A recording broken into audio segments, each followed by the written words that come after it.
So I definitely think that early spring is probably the most dangerous time for a lot of kayak anglers because they're itching to get out on the water, and you get really nice warm days like today where we're going to get into the low 50s, but water temps are still in the low 40s and upper 30s, which can make for a dangerous situation if you happen to flip your kayak or end up in the water, because you will be hypothermic in a very short amount of time without the proper immersion gear and those kinds of water temperatures.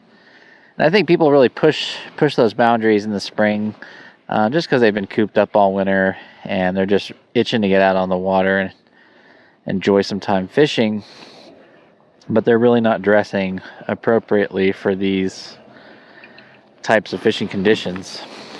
So today I thought I'd go over 3 things that I consider essential to kayak fishing safety during cold water. Of course, number 1 of those is your PFD.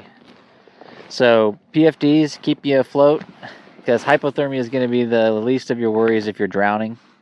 And hypothermia will accelerate the drowning process because you're going to fatigue faster. You're going to have a harder time keeping yourself afloat if you don't have a PFD. So wear your PFD. It prevents friggin' death. The second thing you're going to need is immersion gear. Now, I have a rule that I follow, and it's the 120 rule, and 120 is going to be another key number to pay attention to. And that is the air temperature plus the water temperature need to add up to 120 degrees before I can take off my immersion gear.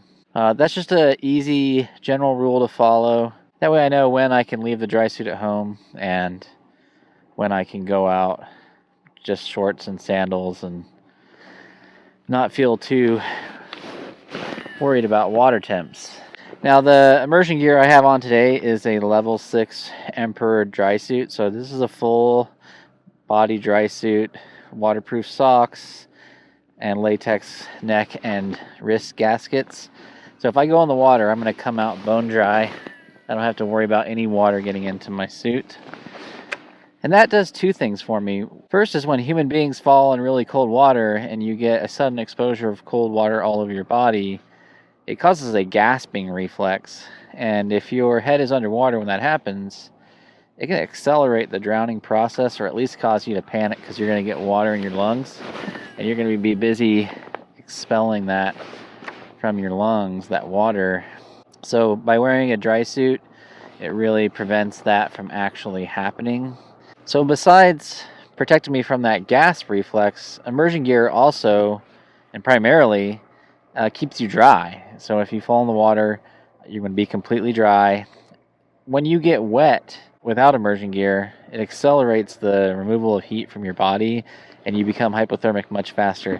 And in water temps like today in the low 40s, you've maybe got 3 to 5 minutes if you're lucky, it depends on the person, before your dexterity and mobility really starts to decrease.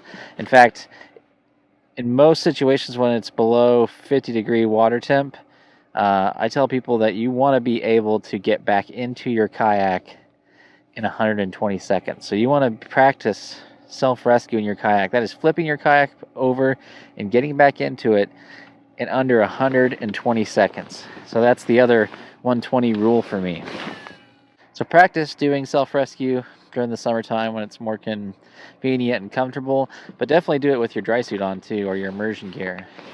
Now, you don't necessarily have to wear a full body dry suit like I'm doing today, but you do want to wear something that is fairly watertight, that is going to protect you while you're out there. So, a pair of bibs and rubber boots isn't really going to do it, because as soon as you go in the water, it might protect you from that initial blast of cold water if you fall in. It's not going to keep you dry. So once you get in your kayak, you're still going to be soaked, and you're going to have a heck of a time trying to stay warm. And if you're a long way from your launch point, you could be in serious trouble even if you're out of the water because you're still wet. So they have paddling pants and paddling jackets that you can do. as opposed to full body dry suits. And you could also just do waders with a wading jacket. Just make sure that you wear your wading belt so that you don't get water penetrating over the top of the waders and down into your legs. That's going to complicate self-rescue. And of course, it's just besides the point of trying to stay dry. But you'd be surprised. You wear a pair of waders and a good wading belt, and you have your PFD on, and you have it fit snugly. It'll keep a lot of water out if you have the rain jacket underneath it. It'll keep a lot of water out if you're able to just go in the water and get back out within 2 minutes. So those are the 3 things you need to consider: is a PFD, some sort of immersion gear, and then these one skill that you really need to practice is self-rescue in under 120 seconds. I'll put links to my favorite PFDs and dry suits in the description below. If you guys have any questions, just let me know in the comments. And I'll see you next time out on the water. Bye, guys.